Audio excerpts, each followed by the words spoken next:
Hey, Lindsey. You need a hand? I got 2 of them. If you want. No!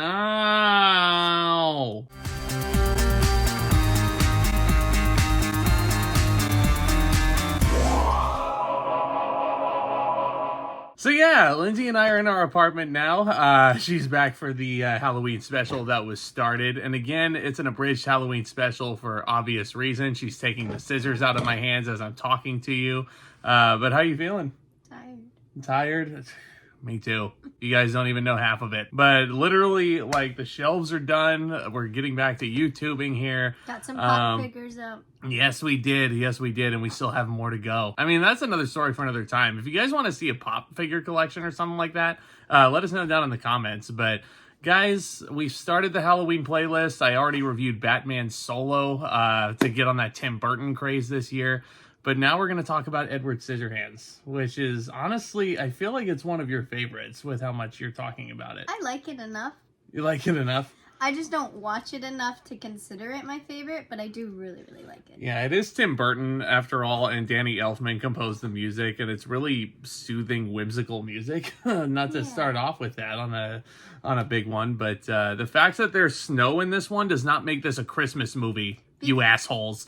It's not a Christmas movie. We're done with that. It's technically not even a Halloween movie. It's just a movie to me. It's a movie that is watched around the spooky season usually. Yes. And I feel like this movie is going to be special to me for the rest of our lives, at least. Because it's the movie that kind of christened the apartment, you know? It's the first movie we watched together in this new space. But yeah, let's go ahead and talk about it for the playlist, shall we? A scientist, played by Vincent Price, builds an animated human being, the gentle Edward, played by Johnny Depp. The scientist dies before he can finish assembling Edward, though, leaving the young man with a freakish appearance accentuated by the scissor blades he has instead of hands. Loving suburban saleswoman Peg, played by Diane Wiest, discovers Edward and takes him home, where he falls for Peg's teen daughter, played by Winona Ryder. However, despite his kindness and artistic talent, Edward's hands make him an outcast. And outcast indeed he is. I feel like Edward Scissorhands is a perfect fish out of water type of story. And Johnny Depp in this, like, say what you want about the man now, as controversial as he may be, he's still one of my all-time favorites. I mean, this is Jack Sparrow, for crying out loud.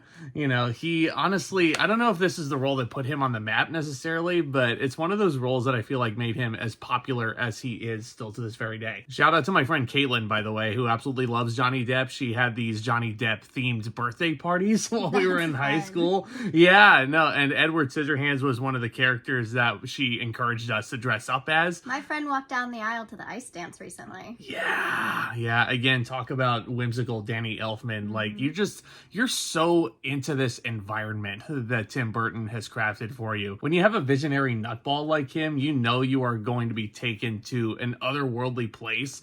And you don't really want to leave the world of Edward Scissorhands. Especially combining it with Danny Elfman's music. Yeah. Perfect combination, always. It always is. Yeah, that's a match made in heaven right there in terms of director and composer. But the world itself is just so colorful as well. I love how the suburban feel of this movie is accentuated by the cars and the houses having some pretty mundane, one-note basic colors. But I think that only just goes to show you the huge contrast of the character of Edward in this very boring style environment. And I think it only accentuates how weird the movie actually is. Yeah. It definitely brings in the change of tones as well. Like, you've got the neighborhood that's all bright and colorful and up to date with all the styles and the time period. And then you've got this dark castle in the corner that Edward just lives in and is dressed in the, like, leather outfit of the time of when he was created and just what was available then from the scientist compared to that of the bright world below them. And I honestly wonder how much, just based on what you were talking about, I wonder how much Tim Burton was actually influenced by the classic Frankenstein movies of back in the day. Because again, it's a very similar setup where you have a normal feeling neighborhood, but then there's this giant gothic castle just overlooking everything. And the creator is in there. Vincent Price is not nearly in this movie enough. He is such an entertaining actor as it sits. And I feel like if I were to nitpick anything about Edward Scissorhands, I feel like I would have liked to have explored Edward's origin story just a little bit more. Yeah. I don't really think we're given nearly enough time with Johnny Depp and with Vincent Price. I think it was enough explaining. Like, it didn't feel like anything was missing, but I definitely think it would have, like, been nice to have more for sure. Yeah. And Johnny Depp, of course, is really great at playing the doughy-eyed kid who doesn't really know what's going on around him and how he learns things about the world. Who can forget the waterbed? I love that scene. This movie never makes me want to sleep in a waterbed ever. I used to want a waterbed as a kid. Really? Oh my gosh. My parents said no, obviously. It's probably because they watched this movie. They were like, oh, we're not going to let Lindsey sleep on a waterbed. No, but yeah, I feel like every single performer here plays their role masterfully. Diane Wiest, I could argue this may be the most iconic performance of her career. She's really great in this. Alan Arkin is really good. Rest in peace, my friend. Want to talk about Winona Ryder a little bit? I sometimes forget that she's in this movie. Me too. As an older woman. I know she plays younger teen, but in the beginning, I completely just forgot. And I'm like, oh, right, that's actually her, because the makeup is incredible and the special effects just to make it was just really good. So I sometimes forget that it's her, and then I hear her voice, I'm like, oh yeah, that's her, because she also does an older voice as well for it, so it works really well. She also just came off of Beetlejuice at the time with Tim Burton, so she was a pretty frequent collaborator. Burton trusted her to take on this part, and I feel like her and Johnny Depp had really good chemistry as well. I actually thought it was really sweet. I hadn't seen this movie in a long time. I was like, aw. I mean, when he's cutting up the ice sculptures, and Edward's such a talented young man. Like, the fact that he is basically a hairstylist, now he's a sculptor. Like, you see him take on all different roles in the town. And he's kind of deified in a sense. People are looking at him like, oh my god, this guy is absolutely amazing. This is the cream of the crop. He's the next big thing out here. And then he meets Winona Ryder, and it kind of makes him gentler in a sense. It's also the first, like, woman he's ever seen that resembles what his age looks like. Because he probably looks, some could argue he looks a few years older. He could be around her age, not like age-wise, but just what he looks like and how he presents himself and how he was created to look. He hasn't ever seen anyone like that. He grew up with a scientist, and then of course he gets found, but obviously that's a woman who is dressed a certain way, who is doing her job and is giving a motherly perspective as soon as, like, she's like, oh, come home with me. Like, he can tell. So it's kind of an interesting, like, change in him to see him just that subtle change of, like, ooh, pretty girl, I do everything for you. Don't know why, but I do everything for you. Because I don't think he really fully understands it until a little bit later. He does everything for her, including creating snow for the first time in this neighborhood. And that's honestly one of my favorite scenes in this movie. So when Winona Ryder's just dancing around in the snow that Johnny Depp is creating there. Like, again, there's no dialogue. It's just all told with, you know, like, not pantomime acting, I guess you can say, but there's no dialogue there. It's just musical overscore telling you the story and their facial expressions telling you how they feel in the moment. It's so beautiful. Like, thinking more about it, it's just so freaking beautiful. And it's a really short moment too, but, like, just enough where, like, the first moment at least, the last one is just like a flashback, but it's so nice. Yeah, and I get why not everybody would like Edward Scissorhands necessarily, because it's not as spooky as people probably would want with the title as intimidating as it is. Yes. Or if people think it's a Christmas movie, it's not Christmassy, because it's really just a movie that's out there, and it's not a movie that takes place through the seasons. It ends up in Christmas time, because they have their whole Christmas party bust, but that's about it, because that's what they made at Christmas time, so that he could cut up these ice sculptures and make snow and people believe it's snow, and that's what it looks like, because it would be weird to do that, like, in summer, and then people would probably be like, oh, someone lives up there, and that would change the complete different story. But it's also not like a Halloween movie. People do watch it during Halloween, hence why we're doing this.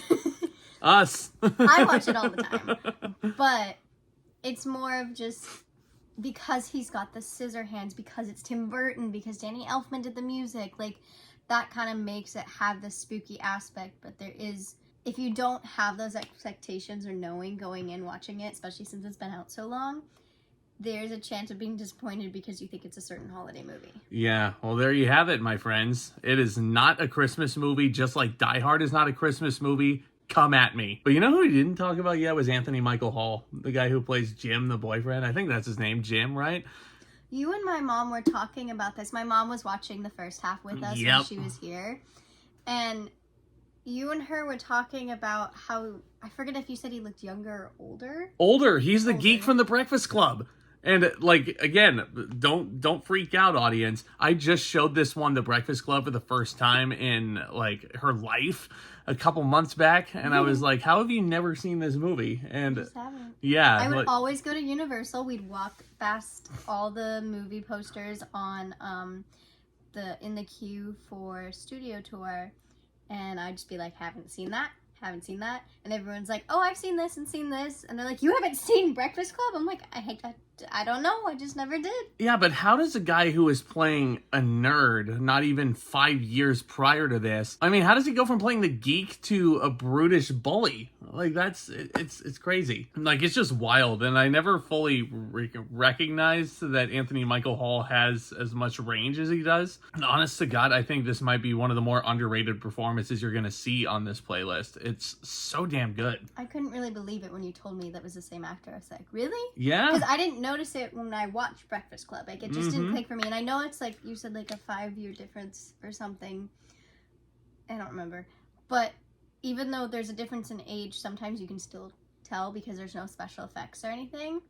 But I still couldn't tell. So Edward Scissorhands is a classic fish out of water story. Tim Burton is at his wackiest here, even though a lot of the production design may seem a bit more mundane compared to a lot of his other projects that we may know him better for. It's still a really, really fun movie, and I can't believe it like took me this long to actually talk about it.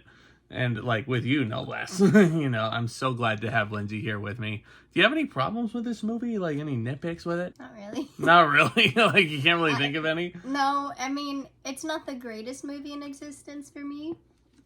But I don't think so. I also don't think it's mundane either. I just think there are other ones I like more. There are definitely other Tim Burton movies I like more. And I think that comes with the fact that it's not as spooky as what he's known for. Yeah. But it's just on the sweeter side. So I love it for different reasons, I guess. It is one of my friend's favorite movies, though. So there you go. I guess I can speak for that we both enjoy it a lot. Shout out to Mackenzie if you're watching this, by the way. But it's just, I don't know, like, it's not that I don't have anything to say about the movie. I'm just not raving about it, but I'm also not giving any hate to it. But it's also, It's like, if you were to put it somewhere on a scale, it's like above the mediocre section. It's in the top section for me because I do really enjoy it. Yeah. But it's one of those movies I can relax to versus being like, I'm gonna sit and watch this forever. Yeah. Like, it's something that I have in the background, but also something where, like, I can just sit and chill and there's not gonna be a lot of jump scares in it for me. Yeah, absolutely not. And you know, this movie, again, if it's not your cup of tea because it's a man who has scissors for hands and he doesn't really go around slicing and dicing people, that's not what this movie is at all. Like, I know a lot of people might be disappointed the first time they watch Edward Scissorhands and they don't see a lot of like gore or blood in here. But it's a really charming family tale. And I think Tim Burton did a really great job with this. Johnny Depp, again, I mean, that guy really could do no wrong as an actor, in my opinion. But overall, I think I'm going to give Edward Scissorhands a solid A. How about you? What do you think? I'm going to agree with that. I'm also going to give it an A. There you go. There you go. Like an A with a sparkle. Because... and an A with, like, snowfall going around it. And then you have little Edward Scissorhands on top of the A, like, cutting it up and putting it together. No, just an A with a sparkle. Okay. All right. Fair enough. It's not quite an A plus for me. But an A also just feels... meh, so A with a sparkle. Well, stay tuned for more in the Halloween playlist. Hit that subscribe button if you haven't already. Hit that thumbs up as well. This channel is on the road to 2,000. Holy crap. Lots of changes are coming to the channel over the next couple of months or so at the start of the next year. So stay tuned for announcements on what you can expect coming up. And Lindsey, this is not the only time you're going to be seen on this playlist, surely. Coming up is Coraline. Stay tuned. That's a creepy-ass movie. I love it. Well, obviously. I wonder why. Well, guys, commence that back talk. Let us know what you thought of Edward Scissorhands, and let us know what your favorite Tim Burton movie is also. I mean, there's a lot you can pick from. So commence that back talk. Stay tuned, my friends.